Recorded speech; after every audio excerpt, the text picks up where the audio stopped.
Superman, the Lost episodes in the back from the classic Max Fleischer cartoons.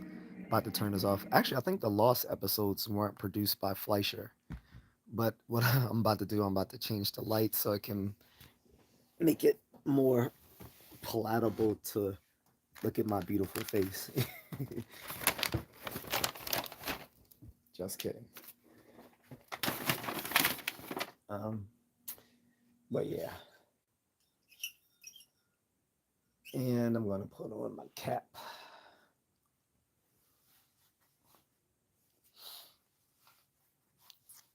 So, um, as I see people coming in the chat room, I'm going to start the chat. What's up, Carlton? Let me fix my chat filter. Yeah.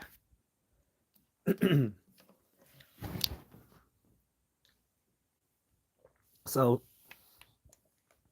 I don't know if this discussion is going to get spicy or not, but the title is "Red Pill is not conservatism," because it's not.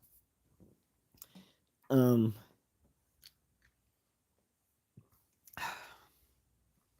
Online conservatives actually have a bit of disdain for the manosphere and red pill spaces. So that feels sort of the crux of this discussion. Not to mention, too many conservatives cape for women, and it's like they almost like support feminism, which kind of goes against being socially conservative.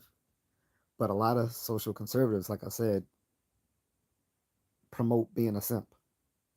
This is why being red pill and conservative is not the same thing, because a lot of criticism of the red pill and manosphere spaces is basically that we're conservatives and we're not. Like, I'm not a conservative. I'm not liberal or progressive either. Like, as I said, as I have said a million times, I'm actually politically moderate. If and like I said, if I were to point to a specific ideology, it's classical liberalism. And when I say that, I always want to preface that by saying classical liberalism follows in the vein of the European Enlightenment and the Age of Reason, with people like John Locke and um, David Hume, Jeremy Bentham, uh, all those sort of folks. But red pill, yeah, we're not conservatives. Like, there are some red pill folks who are conservatives. Thanks, guy. He says some classic liberalism is the way to go. Yeah, like I said, I see it, that was like the highest point I think in Western civilization was during the European Enlightenment.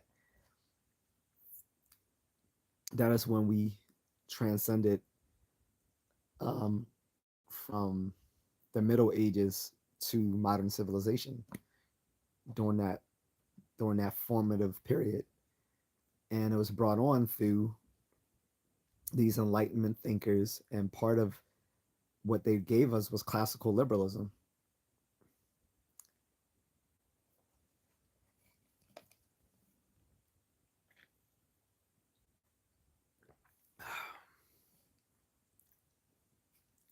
But in any case, the conservatives like to mock the manosphere spaces for saying that. Well, for one, I think they confuse black pill and red pill. They are not the same. That's one thing. Scott says, and now global democratized free speech via the internet is set to destroy it now. Mm, I mean, I I used to get I used to be heavily critical of social media platforms, um, because of the wild wild west, like this moron Dylan. Um, but you get the good with the bad. Like you can't have an open marketplace of ideas and only have good ideas. You're gonna get the good ones. You're gonna get the bad ones. What happens is, in the light of evidence, any belief can be revised, modified, or ultimately defeated through better ideas, right? Through or through evidence, of course. And if that's to be the case, you got to accept all the wild west that comes through the internet, as well as all the rational stuff. And I guess it's up to the consumer to make sure we get the good stuff. Yeah, Carlton. He said, "Looks like we have a troll." He's not that smart. He can't even spell Don Cheadle's name correctly. And I know he's some little moron because I look nothing like Don Cheadle.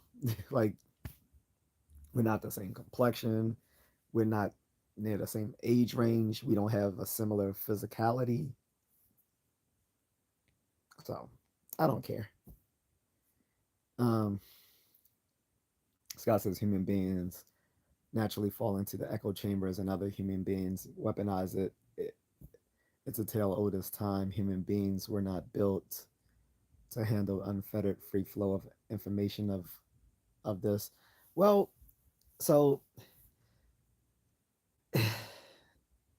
I mean, like this, I said, this is why I'm a classical liberal, because if we put, if we try to put filters, right?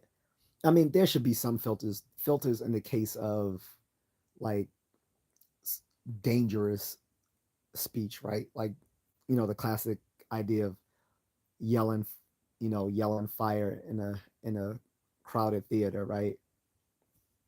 But I mean, aside from that, I'm I'm like I'm a free speech advocate, right?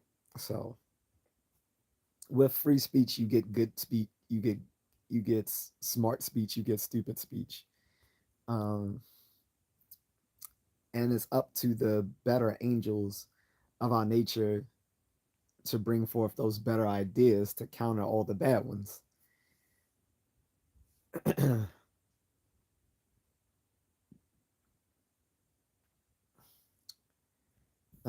Unfortunately, he hasn't done anything for Streamlabs to cut him out, so I'm just going to do it myself.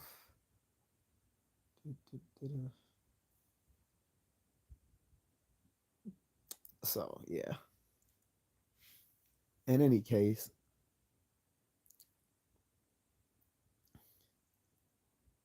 um, Scott says human beings naturally gravitate towards easy speech, which is very often bad speech. Well, it's just that not everyone is smart, Scott. So it's not. I don't know if it's easy so much as some people just don't have the capacity to make profound to make profound ideas, or to at least express those ideas in a way that come off rationally. Is it the internet as a reflection and amplification of that? Well, I used to believe that too, but before the internet, it people used to express all their stupid ideas in newspapers and magazines. Like if you used to look in that's all it did. That's really all that's happened is gravitated from print media to social media. Like if you look at the commentary section in papers and magazines before the internet, they were just as wild and toxic as the internet is, depending on the publication, of course. Like some publications allow people more free reign to be uh, as wild as they want. Others put more restraints on it.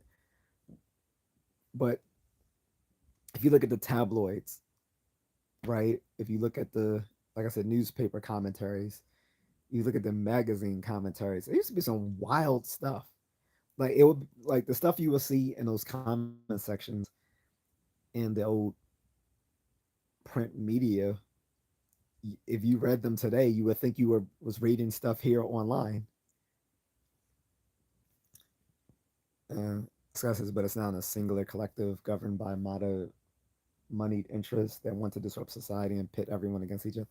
It was the same thing. Like again, like if you look at newspapers from the 19th century or the 18th century, a lot of that was just propaganda. Like these were people who owned, their own uh, journals and papers and trade magazines, and they weren't they they weren't invested in like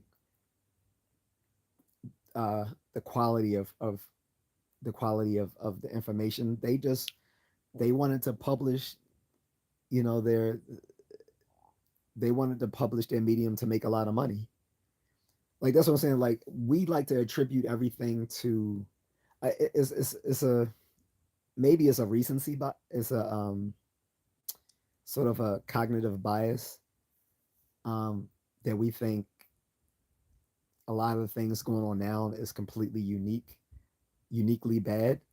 But you look at stuff from the past, and some of these things were just as bad, if not worse. Like you look at like people think politicians are uniquely bad and corrupt today, and you look at some of the stuff that went on, like um, like like you see, politicians feuding today who seemingly were friends, like the Clintons, for instance, hate Trump, right? But they invited him to Chelsea Clinton's wedding. They used to be good friends. He used to he used to donate to their campaigns, right? Similarly, um, John Adams and Thomas Jefferson, these guys were like best friends. But when Thomas Jefferson ran against him as president, they became bitter enemies until literally until they found each other um, on their deathbeds, and they were like, I can't believe we fought for these 20, 30 years, whatever. Like they were putting out vile stuff in the magazine, I mean sorry, in the newspapers of the day back then, just just like slinging all sorts of mud against each other, John Adams and Thomas Jefferson. And if you don't believe me, like you can watch, there are movies showing this, like I forgot what movie that was that came on back in the day on, I think it was like on ABC or CBS, about Thomas Jefferson and his relation with Sally Hemings and all that sort of stuff, my ancestors. Then HBO had a whole miniseries on John Adams. I think it lasted 2 seasons. Um, but yeah, these guys were like best friends who became bitter political enemies until about towards the end of their life. And they put out really vile stuff against each other in the media of the day. I mean, not everyone could read, but still, for the people who were erudite enough to read, in that time in the 18th and early 19th centuries, like you were reading some wild stuff, and they weren't the only ones. And like I said, there was print media at the time that used to publish all sorts of weird propaganda. Um, and again, once these print media had commentary sections, people would just flood these comment sections with all sorts of crazy thoughts and ideas. So it's not that different from the internet. The difference between that now and the internet is that it's instant. There's instant gratification now where you can just instantly post the dumbest thing on your mind. And aside from the filters on that social media platform, it'll go through for everyone else to see. That's the only difference I think now is the rapidity in which people can actually share their ideas as opposed to the past. where you had to wait until that stuff get published.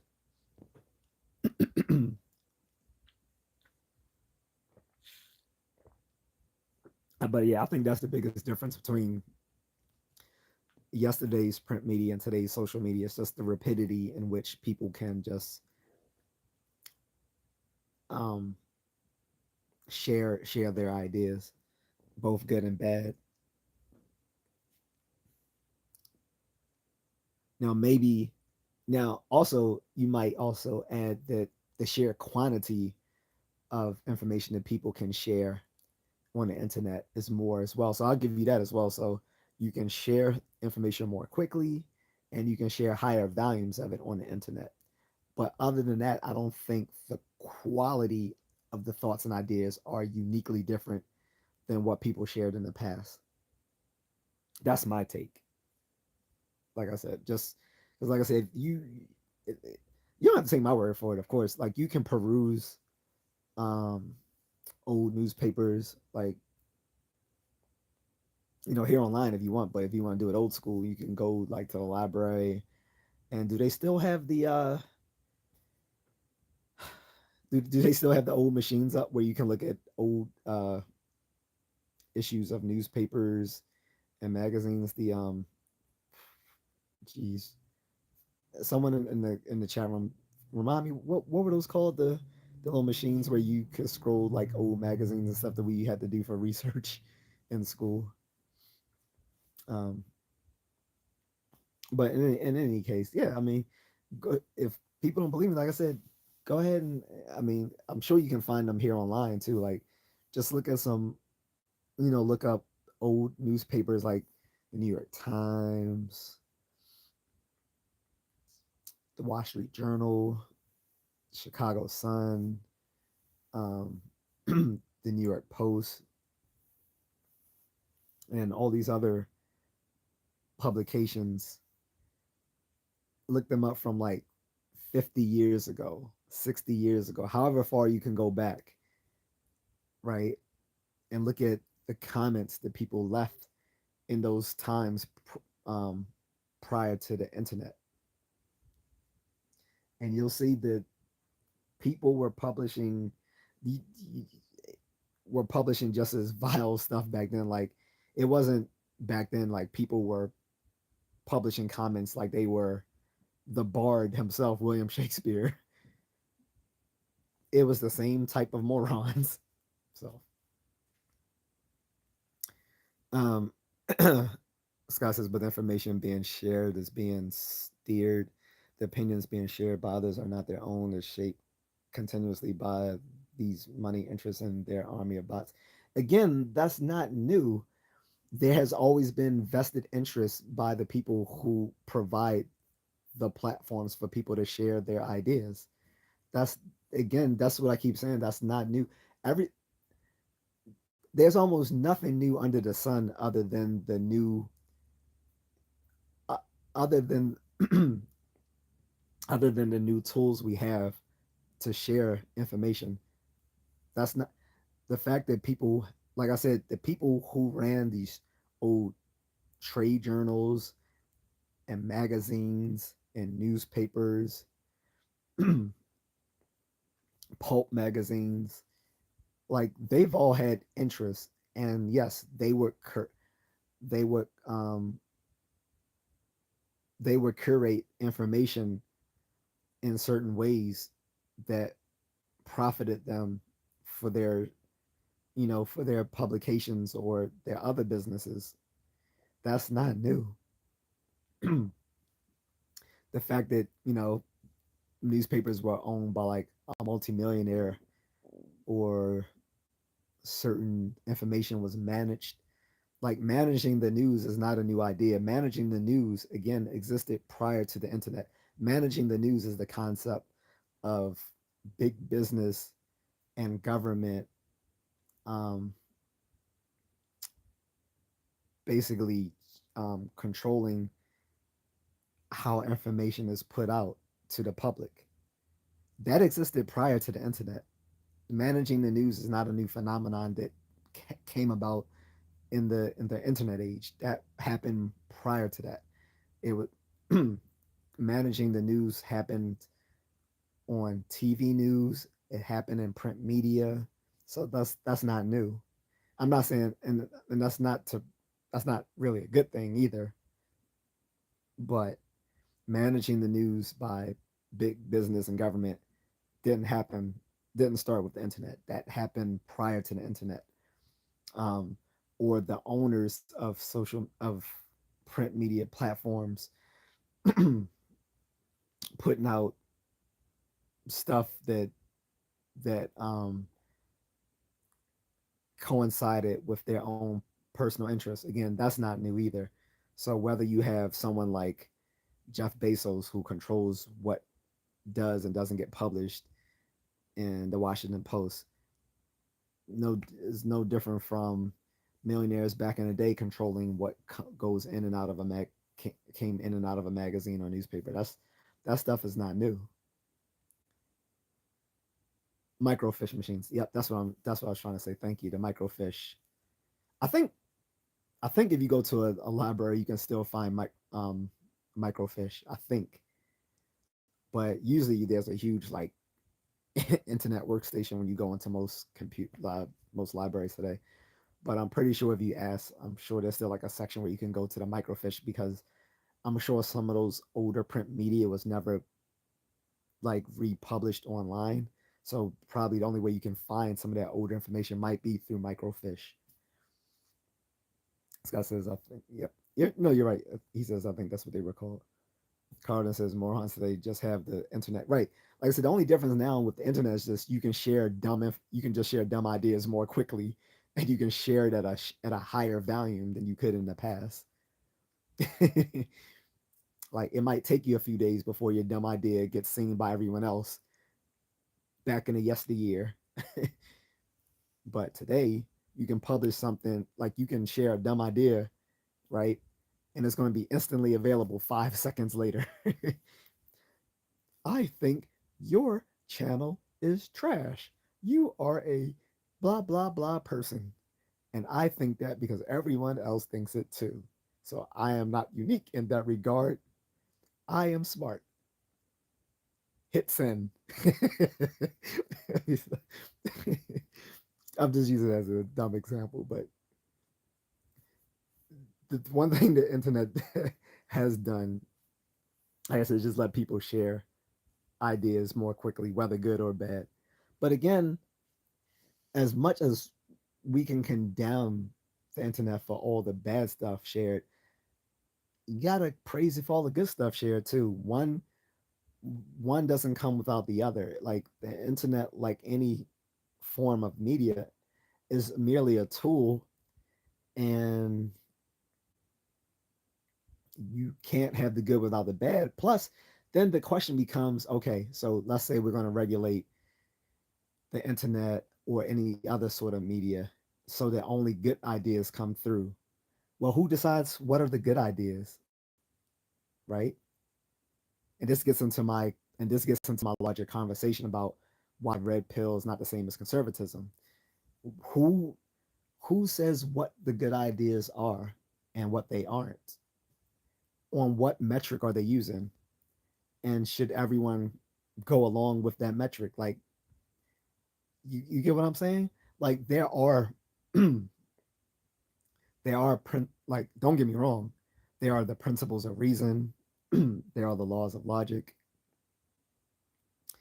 there are the principles of rhetoric, there are um, different guidelines for effective communication. Okay,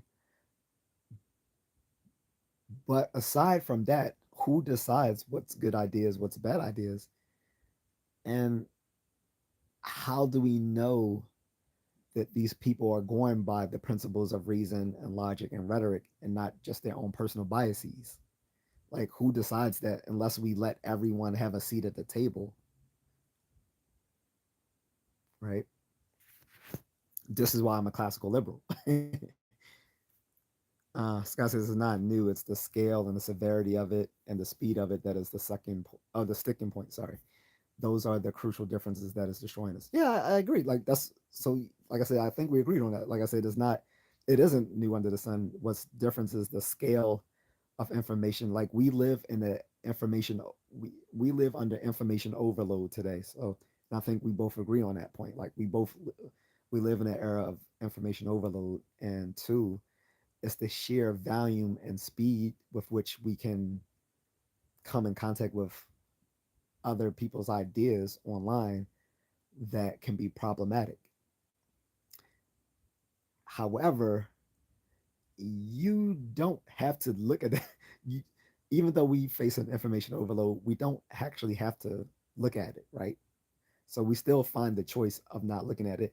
Now, if you want to go on to say the problem also is that you have a bunch of tech bros who pay lots of money for people to create their devices to be more addictive so that people are stuck on their phones when they should be working out, um, spending time with the family, um, being more productive at work, then yeah, I'll completely agree with you on that. Like, yes, they do make devices more addictive so that you're stuck looking at your device, whether you're talking about your phone, your tablet, your PC,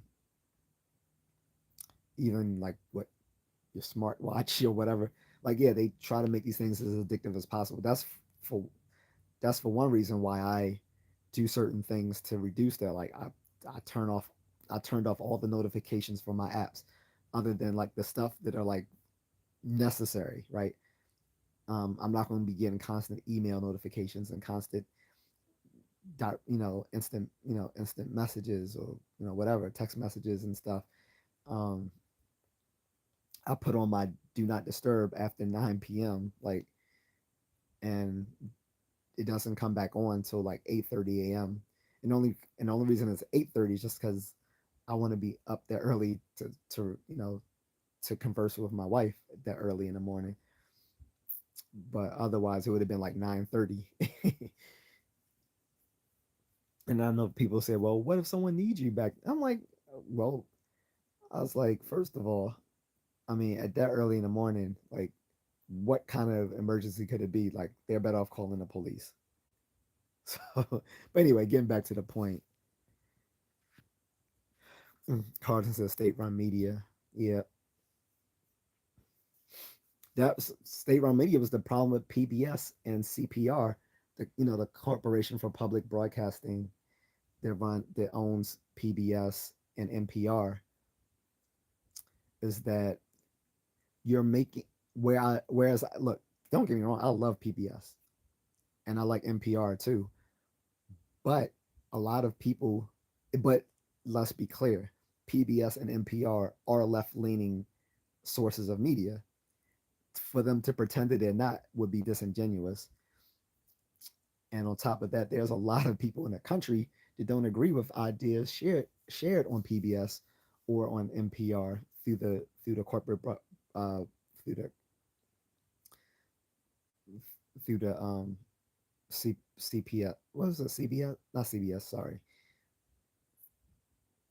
CPR. Whatever it's called. The basically the corporation that owns PBS and NPR.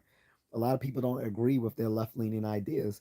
So if you got half of the country that disagrees with what's shared on PBS and NPR, but their tax, but their you know their taxes they pay provide the the financing for these left leaning institutions supported by the government, that is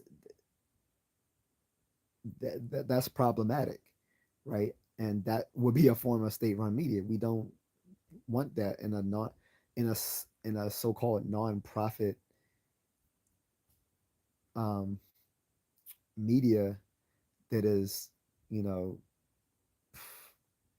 it's supposed to be nonprofit, but they they're funded through the government through taxpayer money, and half of the country doesn't even agree with what they put out, right? So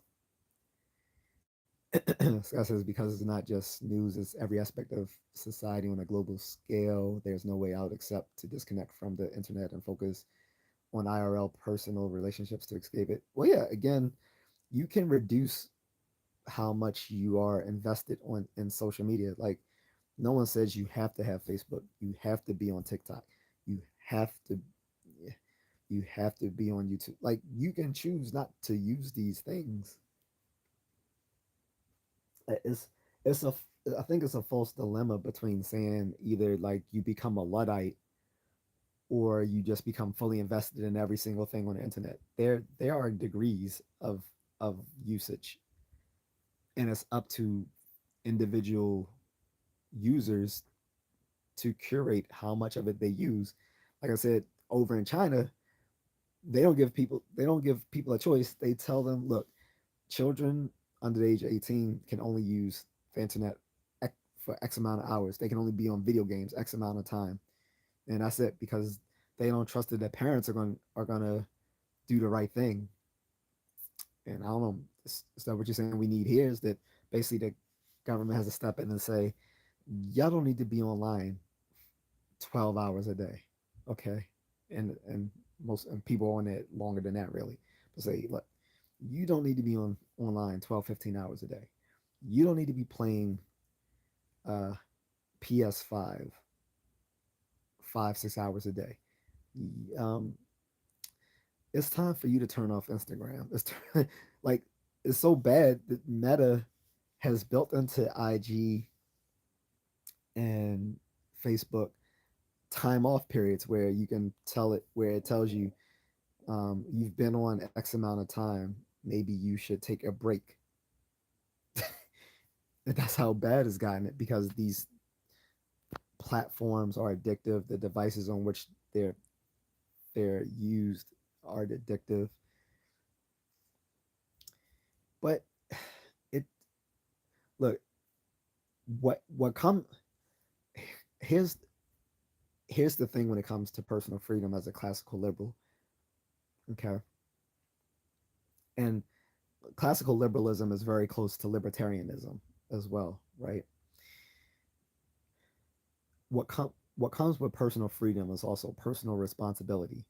So you can have the freedom to do any and all these things, share your ideas and express yourself and do whatever, whatever.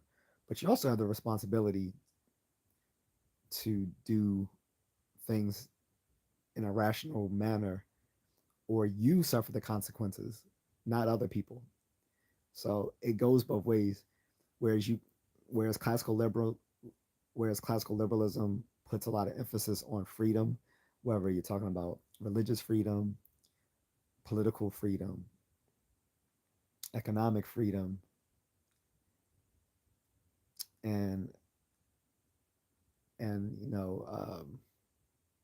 your personal freedom as far as like thought, speech, and expression, whatever.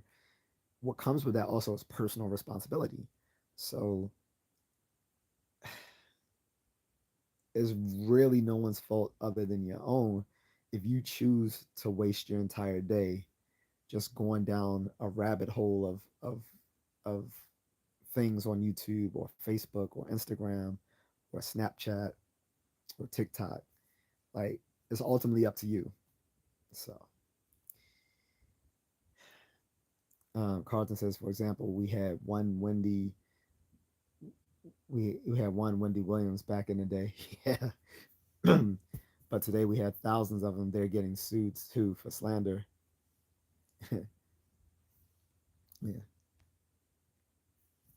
So and so that's where I am with it, and trying to bring this back full circle to like why red pill isn't conservatism is because the conservatives are mad that red pills are saying, look, like the funny thing is the the red pillars and manosphere bros like they share a lot of conservative ideas, so you would think that there would be a one-to-one alliance between them, but conservatives like no, you guys teach people not to want to get married.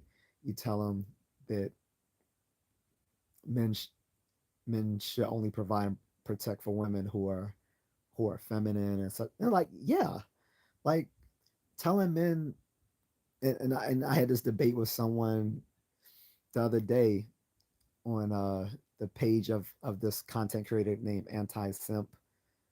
um, anti-simp intellectual. Not with him, but every so one guy left this silly comment saying men are supposed to provide and protect for all women and yada yada yada, and we was like, no, that is the definition of a simp. And so he came at me saying, dude, uh, you're wrong. He said, you're what I consider a weak man.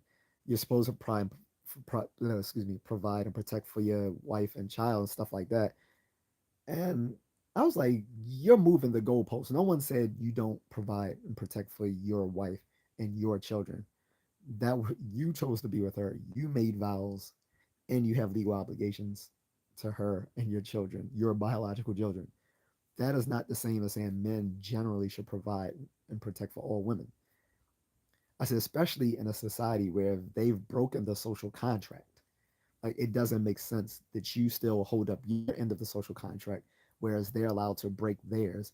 And that's what red pill and manosphere people are essentially saying. This is why half of them say men should just go their own way, like MGTOW, and others are saying, nah, just go overseas to more traditional cultures where you can find women who know how to be marriage material. Like, whichever way, whichever way you go with it, it remains the fact that it is patently irrational for men to uphold a social contract that is broken by the other party. And conservatives don't get that because, let's be honest, for despite these some of these men calling themselves conservatives, a lot of them still have large female supporters, and that's where the conflict of interest comes from. Whereas most red pill manosphere guys, most of their core audience is male, so they don't have to pander to their female base. Whereas conservatives, like I said, conservatives still have a large female base to which they pander, and as such, they will still share bad ideas that aren't in the interests of men. And it makes you almost question, so what are you conservative about if you're not conservative about preserving the nuclear family? Because again, a lot of younger men have realized through the internet and through the mistakes of older men that marriage in the West is often a scam. Like I said, when you live in a country like the UK and the United States and Canada and France, where women are incentivized to leave their marriages, it doesn't make sense to go into them for these guys. It doesn't. And it's just completely disingenuous to tell these men that despite the odds, you should still provide your end of the social contract by finding a woman and getting married to her, knowing the high probability of a bad outcome in doing so.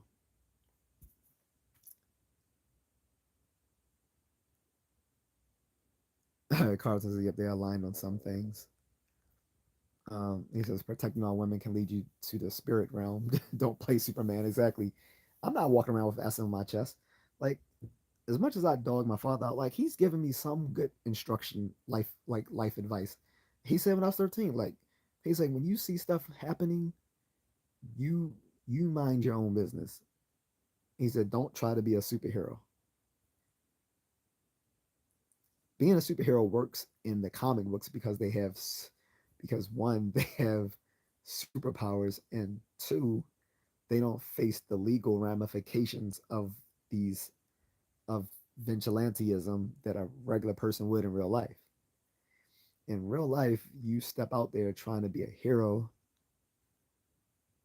you could end up behind bars.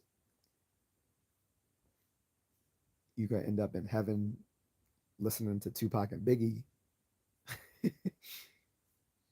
or you might end up not unalive, but instead crippled and living the rest of your life with a severe handicap or something. So whether that be physical or mental, it's not worth stepping out there other than to protect your loved ones. And even that comes at a and there's reasonable limits to protecting your loved ones as well. Like I also mentioned to that guy, in which I got into this dispute with on that in the comment section of anti-simp. Like even with people you are supposed to provide and protect for, that comes with limits too. It's not completely unconditional, because sometimes you have foolish loved ones that will just cause trouble and then expect you to step up and clean it up. And I've had that personally in my life, and I'm to a point now. I'm not stepping into some problems because my female family members are getting into it with other people. I'm just going to call the police. That's what I do. I will say, hey, cut it out. That person doesn't listen, or they want to act like they want to get gruff with me. I'm calling the police. Look, I'm trained to fight, but I'm at a point now where I'm not going to fight unless I'm getting paid for it. If I'm not getting paid to fight, I'm not doing it, other than to protect my life or protect someone else protect someone else's life who is a family member, right? If you're not a friend or family member who I am very fond of, um, that's not going to happen. So I will call the police though. He said you can get sued trying to be a hero. Yeah, and then I'm sorry, you're absolutely right, Carlton. That then there's also the financial ramifications. You can find yourself, like I said, you can find yourself behind bars. You can find yourself behind a lawsuit. You can find yourself in seventh heaven, or you can find yourself in the world's most expensive wheelchair, all because you want to step up to be a hero. No, thank you. And like I said, a lot of these conservatives teach being a simp, and that's why there's a disconnect between red pill manosphere and conservatism, because a lot of conservatives uh, basically teach men to be simps, telling men you should protect and provide for all women when those women have broken the social contract. No, sir. Mm-mm. A social contract only works if all parties hold up their end of the contract. When one when one party reneges when they're in of the agreement, then that contract is now null and void. You can't have a social contract where only one where one where one party is holding up their end of the deal. If one party reneges on what they're supposed to do within that contract, whether it be a social contract or a real physical, like a real physically legally binding contract, same thing is that the other party is not still obligated to keep their end of the contract.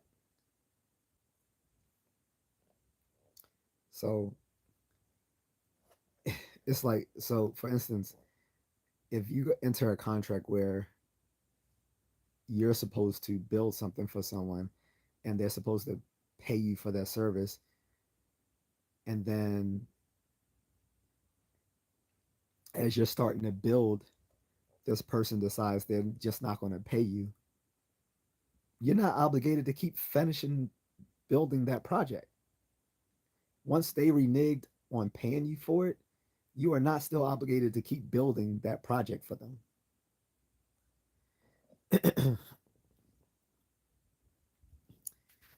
Carden says a lot of conservatives were deleted trying to save women, like this guy down in Texas. Yeah, and I mean, how many? And like I was saying, the problem is even amongst loved ones, because people say, well, yeah, you're supposed to at least provide and protect your loved ones, and I do get that. But what happens when you have loved ones that basically treat you like a bull, like they're pit bull, like you're their guard dog. This happens a lot in the spaces, and I'm just gonna say it, like in the black community. Too many women use the men in their lives as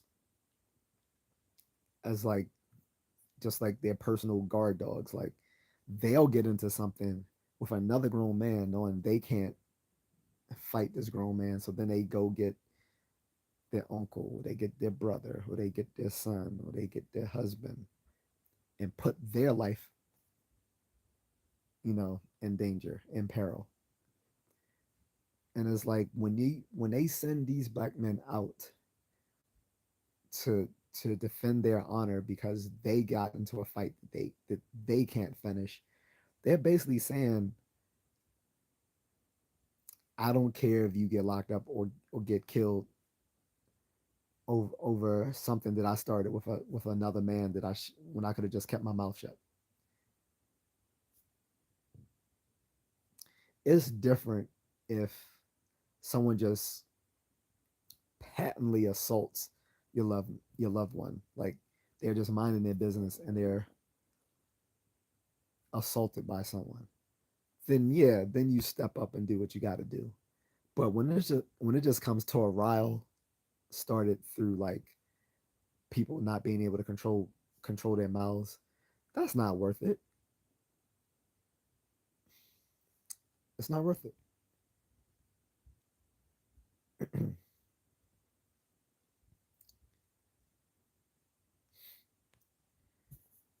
But like I said, to Scott's point earlier, I don't think he's still here. But thank you, Scott, for contributing though. Uh, I mean, I don't want him to think I'm completely disagreeing with him. Like he makes some good points. Um, where he and I can agree is that the internet has become a tool for both spreading bad ideas to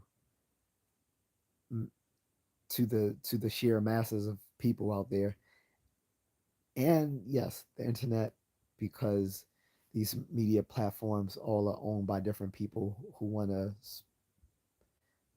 capitalize on certain ideas and stuff like that. It it can lead to a lot of misinformation, if not outright disinformation. So he's right on that. My counter to him was simply that social media is not a is for one, it's a tool, so it can be used for good and for bad, which it has. And two, none of the problems that we have with the internet are new.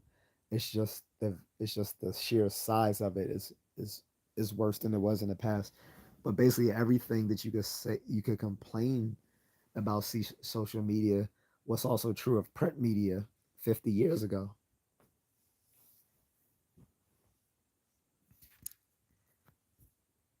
Um, Carlton says like Nicki Minaj recently threatened to send her husband to attack an NFL player. Yeah, that'll work well. Her husband ain't built like that. And she's because of her husband, she's lost a lot of support in the industry. We know why. We don't need to go there, but um, again, that that is a I won't say that only happens in the black community, but I think the scope of it, like, so same, like it would be like what I was talking about with Scott, whereas the what's happening in social media is not new compared to print media in the past. It's just the sheer scope of it is worse. Like the scope and size of it is worse. So I can kind of say the same thing with the black community. The scope and size of men being used merely for their utility is is different than in the other communities. Like I said, it happens in all the different racial communities, but I think it's the scope is the sheer scope of it is worse in the black community, that men are looked at as a utility, like oh, this, you gonna have Ray Ray going to pop the trunk on somebody over some disagreement in Popeyes or whatever, right? And unfortunately for Ray Ray, he's not built like that because the guy because the guy in Popeyes has his concealed carry on him. As soon as Ray Ray goes to pop the trunk, my man in Popeyes hits him with the pew pew. So I mean, I don't know. And then like you have this dubious thing in conservatism right now called these trad wives, where they talk about, the beauty of working from home. I mean, or just not working at all, but like just cooking and cleaning. And it's like, yeah, that's good when you are married to like multi-million-dollar husbands, but most women aren't married to millionaires, so they still have to work, right? Or these other dubious conservative women, uh, these trad cons, they call themselves, where you're pretending to be all religious and conservative, and you wear. Shout out to Just Pearly Things, or I think she just calls herself Pearl now. She pointed this out too. Like you have these so-called religious conservative women online, and they were wearing their religious necklace with the cross, but they got their titties out. It's like you got your boobs out with the Jesus piece. Like, how is that? How does that work? Like, no, you or or if they don't have their cleavage out, they're wearing a skin tight outfit. It's like people aren't coming to your channel to sing your praise for being a religious woman, a devout Christian. They're coming to your page because you're thirst trapping, and you think and you pretend that they're not because you're wearing a why? Because you're wearing a cross and you have a Bible in front of you, or you sitting there cooking bacon and eggs, showing how you're so conservative, but you got your ass all out, and you're talking about how women should be stay-at-home moms, but your husband's bringing home, like 500,000 a year. So yeah, this this is why the red pill space is at loggerheads with conservatism, because conservatism, again, often teaches men to be simps. Many of these conservative commentators have large female fan bases to which they pander, uh, and like I said, then you have this trend of conservative feminists. That's the best way I can call it, because the being conservative does not shield you from feminism. You have liberal feminists and you have conservative feminists. The only difference is at least the liberal feminists are being um, consistent.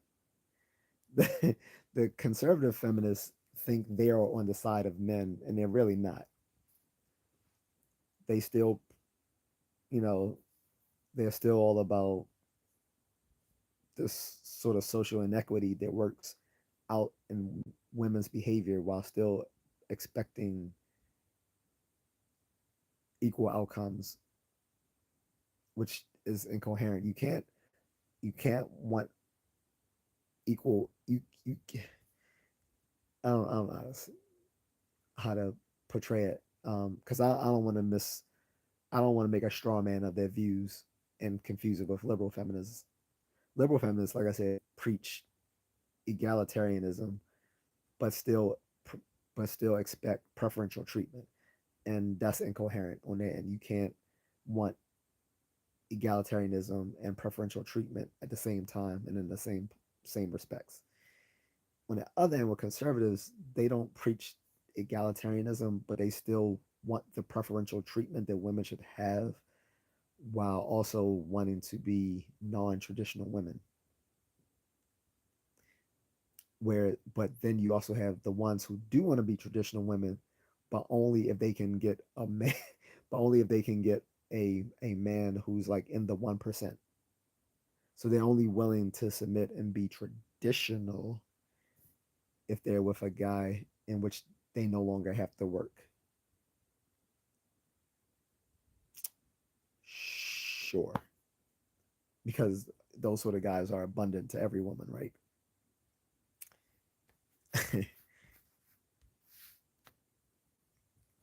Is that tracking?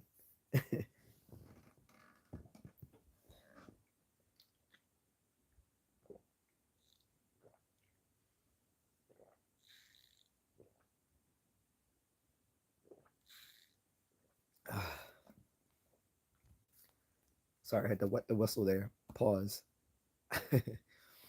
But yeah, man, that's one of the things. And then the then again, the other thing is they often confuse black pill with red pill. Um, the Tate brothers, they are not red pill. They are black pill. They are black pill. Black pill pretty much they will give the same diagnosis of social ills in the way that the red pill do, but they don't offer the same ideas as remedies. And typically in the red pill space, they recommend either men going their own way and basically improving upon themselves and not wasting their time looking for women, just letting it happen when it happens once they've improved themselves. Others are on the passport bro movement vibe like I am, where they say forget trying to make myself better for women here. Why don't I just go to another place where I'm actually like celebrated despite whatever perceived flaws I have back home. So these are generally the two. I mean, there's others as well, but generally in the red pill, they tell you either focus on self improvement instead of trying to please women, or go overseas where you want it. Those are like the two biggest like ideas in the red pill space, and sometimes they can be combined. They'll tell you you need to improve yourself and also go out to greener pastures to find happiness. The black pill doesn't offer that. The black pill just says you're even dumb for trying. Black pill just says why are you even trying? This is a there's no solution to this. Or they offer you a bunch of dubious gimmicks like the Tate brothers. They may offer you a bunch of dubious gimmicks to make yourself a better person. So that's the difference between black pill and red pill. Like I said, the red pill actually offers you viable solutions. Like I said, either through male self improvement or through overseas travel, if not a combination of both. Black pill just says there is no solutions. Like you're screwed no matter what you do or where you go. And then some black pills will say, yeah, but if you try my ideas, you may have some success. Just buy this at 19.99. So the black pill space is either people saying there is you shouldn't even try, or they're just telling you that everything's gonna look bleak unless you take up their products and services to help yourself become more selectively fit in society somehow. Carlin says, I think red pill guys believe in equal rights, equal lefts more so than conservatives. Yeah, yeah. Oh, conservatives will lose their collective shit if they heard some real pill guy says my my hands are bisexual. I believe in I believe in giving out lefts and rights, or I believe in hitting men and women. Like yeah, conservatives don't like that. And like I said, it just this also goes to another idea which I've shared a number of times as well, Carlton, which is the idea that everyone on the right aren't conservatives. And I've said this a number of times to friends because to people on the left, everything is everything and everyone is a conservative that's not to the left. On the right, they call everyone a liberal, and it's like there's a lot of stuff on the left that aren't liberals. So now I try to clarify that, but people don't like making distinctions because putting everything in simple black and white terms is an easier way to process things for people who are less discerning. But red pill folks are generally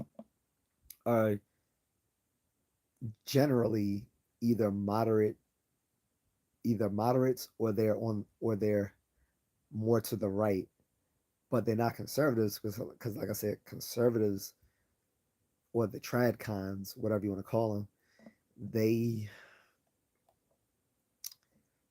a lot of their ideas go against the red pill and the manosphere spaces. Like I said, they teach men to marry even if it's not in their best interest because they're just concerned with men being married and having children and keeping society going, even if it's to the detriment of that very man, which doesn't make sense. Um, they want people to uphold religious beliefs, even if they're being very hypocritical when they're doing so. Like these women trying to show how religious they are, walking around with a Bible and a cross, and they got their boobs out, or they show themselves doing stuff where you can clearly see their bodies. Like, yeah, that's crazy. Um, and like I said, a lot of these conservative commentators tend to have large female followings, so they pander to those women. This is why, even though a lot of conservative commentators at first they come off as being red pill, and then you hear some of the ideas when it comes to marriage and so this other stuff. I'm like, nah, man, you're teaching men to get married to a bunch of non-traditional women. That doesn't make sense. Like it does. Again, it is irrational to tell people to uphold their end of a social contract that has already been reneged on by the other parties. You can't tell men to still be traditional to non-traditional women. That doesn't make sense. What's going on, ATG?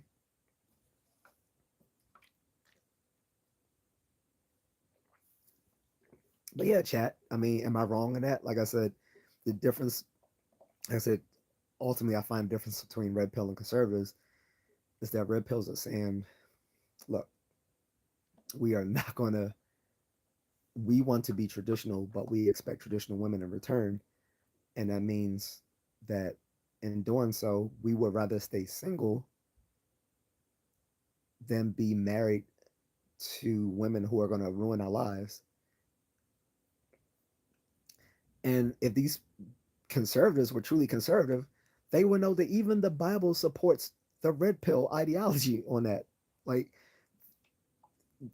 if one of you want to find the the line in Proverbs that says this, but I'm just going to paraphrase because I don't know the exact wording. But if you guys can find this in Proverbs, please put it here in the chat room. That it is better for a man to be in a desert than to be married to a you know to a bad woman. Like that's in Proverbs.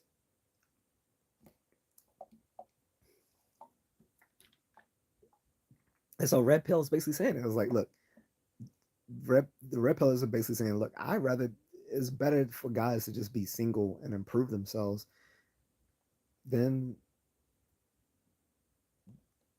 date a bunch of 304s and women that's gonna get them trapped up so they can divorce them 2 years later and take everything they got through alimony and child support. Um, and then they'll have a lawyer tell them, you know, say that your husband was abusive, so then they can get full custody of the children. Like,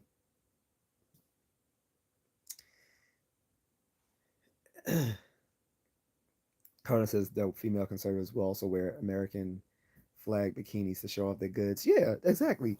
Like they're showing how patriotic they are by showing their camel toe under the under the stars and stripes. Like, man, we like apple pie. We like apple pie with American flags, not poutine pie. I mean, we like the poutine pie too, but you know,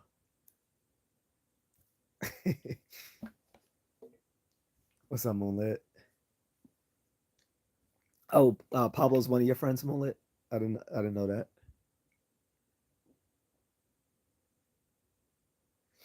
But yeah, man. But so what? Welcome to the chat. But yeah, guys, like I said, so that's the difference between conservatism and the red pill manosphere is that while both are politically on the right, they have different ideas of the roles of masculinity and men. Like both agree that men should be masculine, but they disagree in ultimately what men should do. Like red pills are more individualists, which is weird because conservatives, at least in the sorry about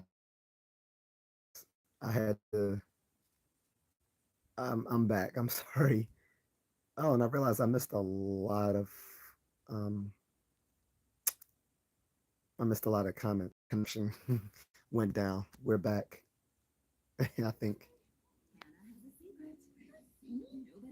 see, we're back. And let me find all these comments. Carlos said, yeah, poutine pie. You know what The Rock likes.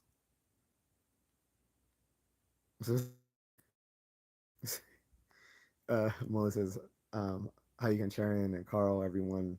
Yes, Paulo's my mod, like you, and I believe Carlton is too. Oh, I didn't know that. I didn't know Carlton was also in your live streams as well. That's what's up. Um, as Paulo says, yeah, Moon, what's good, man? Melissa, yeah, chilling, just finished work now, cleaning. See the stream is buffering. Yeah, like I lost connection, guys, so apologize for that.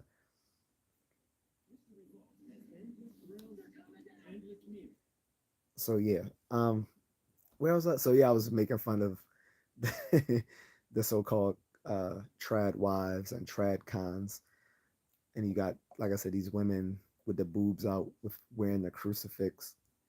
Like, you know, can you imagine like dudes just they do stuff that only they can do. Women guys cannot get away with, like walk around talking about I'm a traditional conservative guy and blah blah blah blah blah. You just got their little dick print out in the gray sweatpants, and like right next to the thigh where the dick print is like a a crucifix, and it says John 3:16 on the other side, where his bowls are.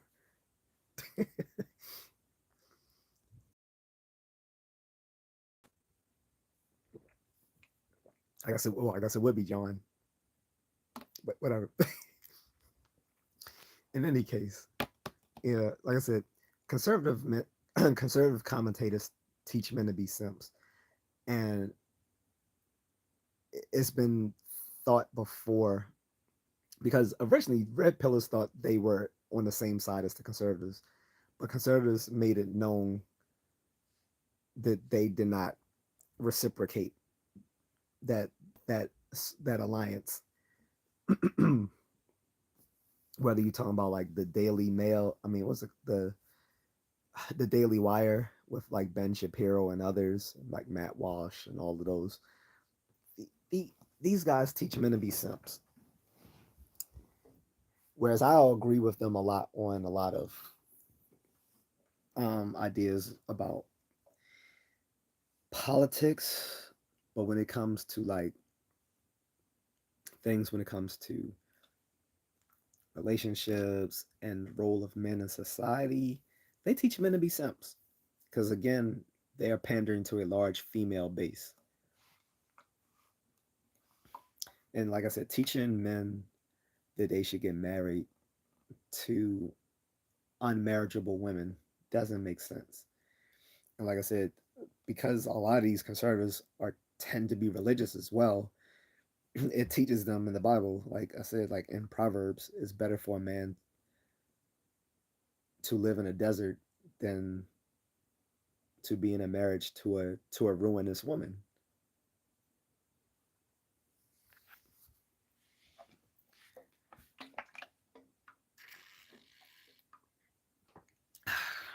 So how do you square that circle?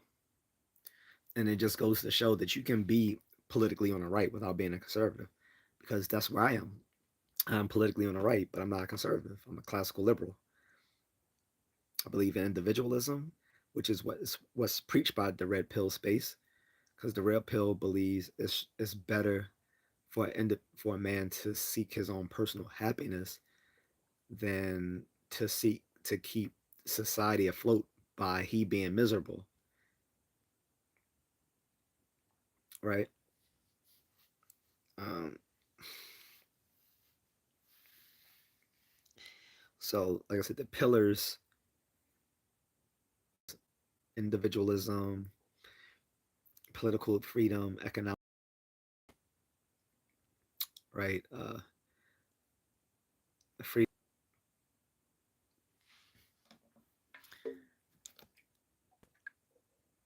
and democracy. Those are the pillars of classical liberalism.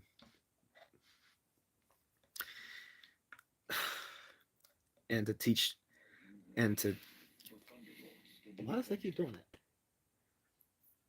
And to teach guys that they should put society to for conservatives to teach guys to put the needs of society above the needs of the individual is very is a illiberal idea. That's a very illiberal idea. That sounds more like collectivism, communitarianism. That does not sound like the American conservatism of the past. What, which one are you asking for the meaning for, Moonlit? So, what I mean, I'll restate it, and then you can tell me which part you didn't understand. Okay. So what I was saying is, tr- conservatives like paleo conservatives, like the old school conservatives, right? They put a high value on individualism. So it would so in that line of reasoning, it would make sense that a man not put the needs of society, that is to provide and protect for all women, above his own personal happiness, which is to not be miserable being with a woman who's not worth his time and effort.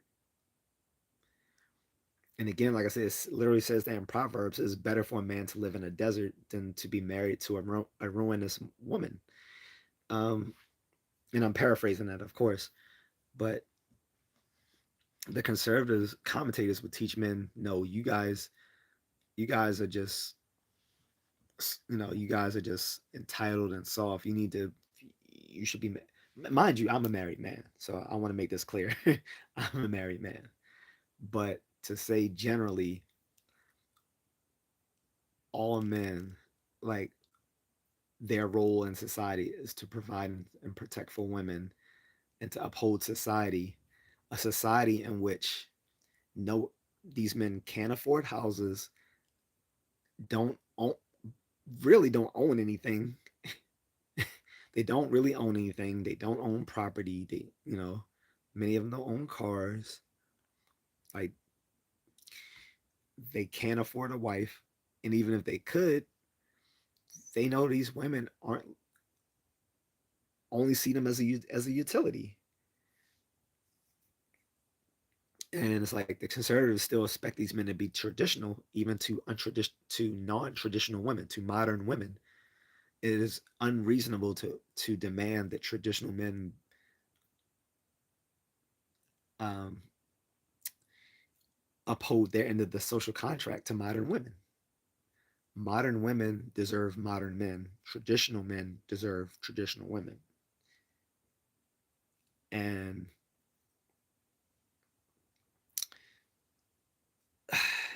the the if we care about individualism, is more important for men to seek their own personal happiness than to seek to keep society afloat by they themselves being miserable. I mean, we're not this was the flaw in Mr. Spock's reasoning in Star Trek 2, The Wrath of Khan, when he killed himself in order to save the Enterprise. And his reasoning was because the needs of the many outweigh the needs of the few.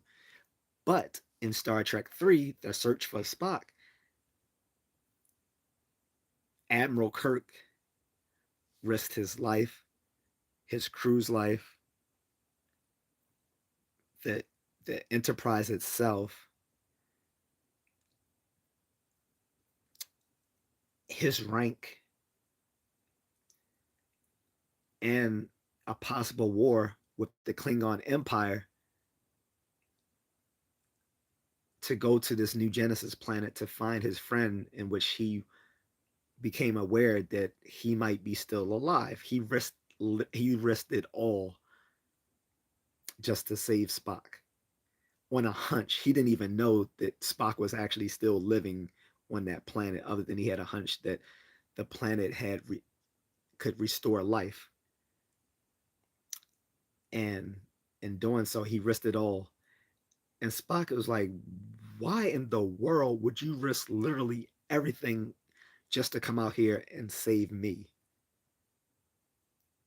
And Kirk's answer to him was, because sometimes the needs of the few outweigh the needs of the many.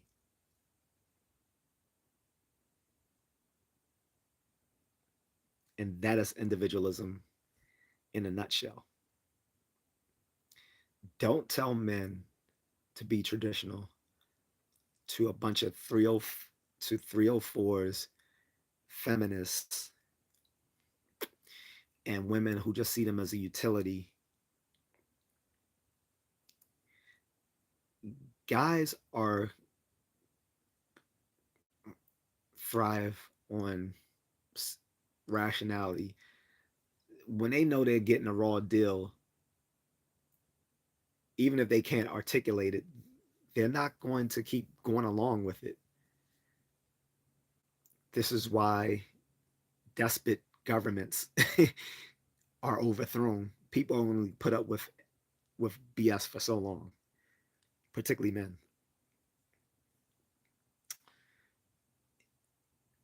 Yet these conservatives will tell these men that they're weak and that they're portraying their masculine role by not providing and protecting for all women, even though not all women deserve to be provided and protected.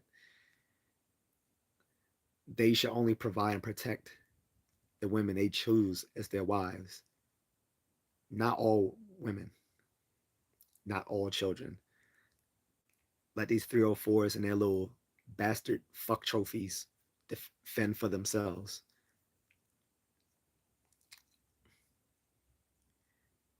Likewise, these men also have the choice of not marrying at all. They can just remain to stay single if they want. Or they can seek better pastures elsewhere overseas to find the sort of women that they desire. It's up to them.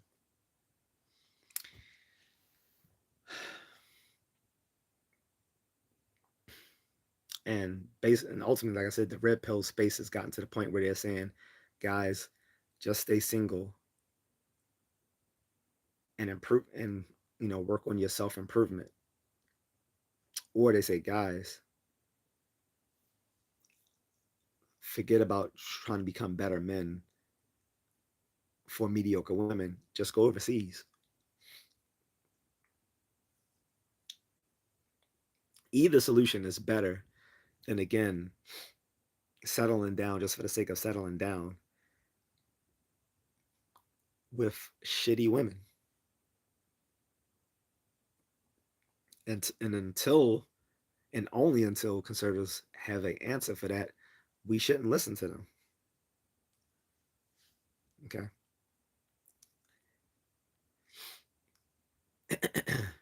So Melissa says, oh, okay, I see I didn't understand where you were going with society of the or the individual, but yeah, I get it now. Sorry, I'm late. Uh, then he says, no, I meant to type over individual, not of. Okay. Oh, when you said going with society over the individual. Okay. He said, I agree. He said, I agree with that. Those sacrificing for the bigger picture. He said, damn, dude. He says, only noon for me. He said, that was deep. I'm not trying. Yeah. Sorry, I'm not trying to be profound or deep or anything. I'm just speaking what I think. I like to be hyper rational, like Vulcans, like Spock. However, the flaw in Spock's reasoning is that he assumes that ethical utilitarianism is the rational way to conduct oneself, and it's not. And this is why Kirk showed him the flaw in his reasoning that utilitarianism is not the best way to ensure society thrives. Is because utilitarianism is happy with you know the greatest number of people being satisfied at the cost of individuals being dissatisfied. That doesn't work.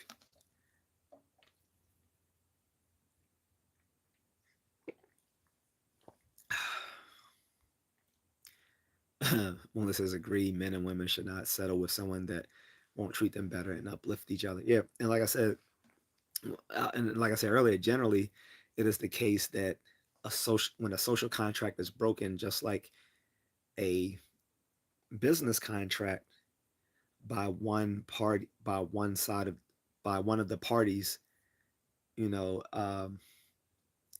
that are signatories of that contract, then it doesn't make sense for the other party to still uphold their end of the contract. And I say it's similar to like a construction project. Like if you if one party agrees to um, build some project or whatever, and then the other party backs out of paying them for it, then the other party is not obligated to finish building whatever it was they were contracted to do, knowing that the other person has already decided they're not going to pay them. Or to make that, if that should, I think that's concrete enough. But if that's not salient enough for you, put in another way. So, looking at marriage, for instance, and this isn't the only aspects of the social contract that women have broken, but you're looking at marriage, when you live in westernized nations, particularly the US and the UK, where women aren't just, um,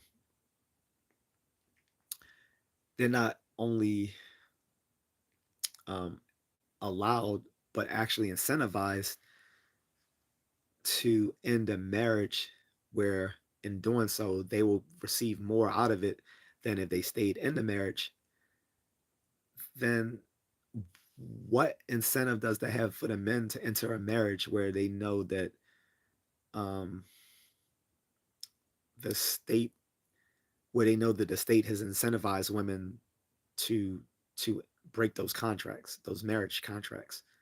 It doesn't. It's not rational for a guy to go into a marriage contract or any sort of contract where the other party is financially incentivized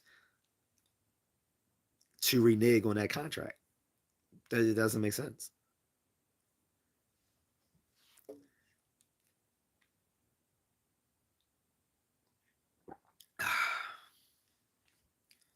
But in any case, I think I'm about to go. It's late. Is it 12? How? No, it's 1:11. Really, really late.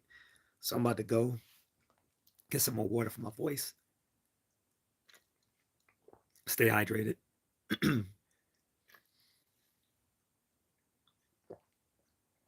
But uh, you know, you guys can keep the conversation going in the comment section. And let me just peruse the comment section, make sure I didn't miss anything, because I feel like I missed something. Because Pablo sent it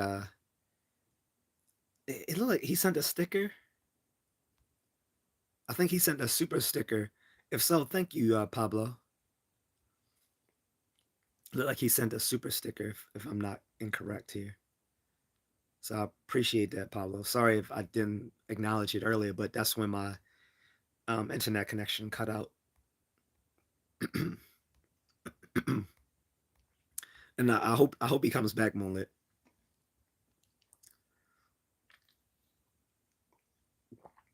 But and shout out to Scott as well, who was chatting with us earlier.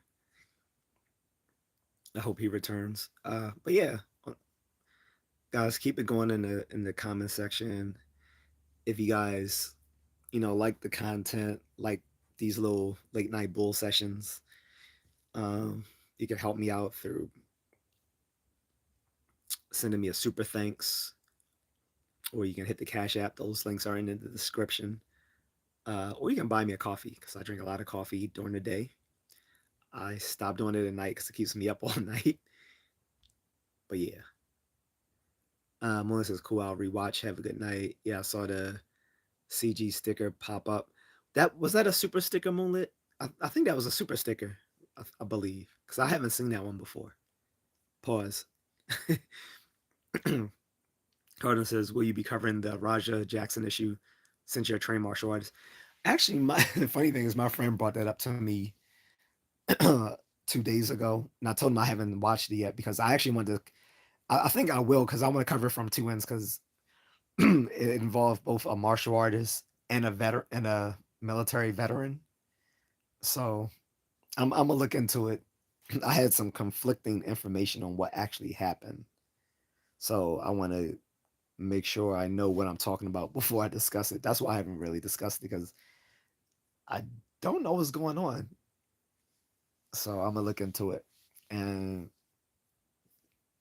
I might be having a live stream with Mrs. Contrarian again, and it's either gonna be an Ask Me Anything format or we're gonna discuss her her her her her hero Taylor Swift. But we're gonna do that on two ends. One I'm gonna let her discuss like the history of Taylor's relationships, particularly now with Travis Kelsey, who to whom she's now engaged. And on my end, I want to discuss how all these divestors use Travis Kelsey as a way of, shaming black men, and now they're mad at him because he chose a more successful and prettier white woman than the chick he was dating on and off for 5 years, who was just an Instagram hoe. So we might be covering that this weekend. But yeah, I'm gonna look into the Roger Jackson thing, and I'll probably cover that because, like I said, I'm gonna have a take on it from both the martial arts side and the veteran side, because what I understood about it, the situation might have been actually in reverse of what happened, unless my friend explained it to me wrongly. So we'll see. But yeah, I'll look into that, guys. All right, Melissa, awesome. Looking forward to it. All right, I'm out. Take it easy, and people can keep the conversation going. When they see this on replay, in the comment section. I do check the comments. I don't comment as much anymore because you know that can get iffy. But what I will do is, like, if I nowadays, instead, if I find like someone being a really bad troll in the comments, instead of me responding, I'll just make a video about it. I might as well monetize it, right? So that's where I am with that. But until then, guys, I'll see you guys later. Thank you. Take it easy.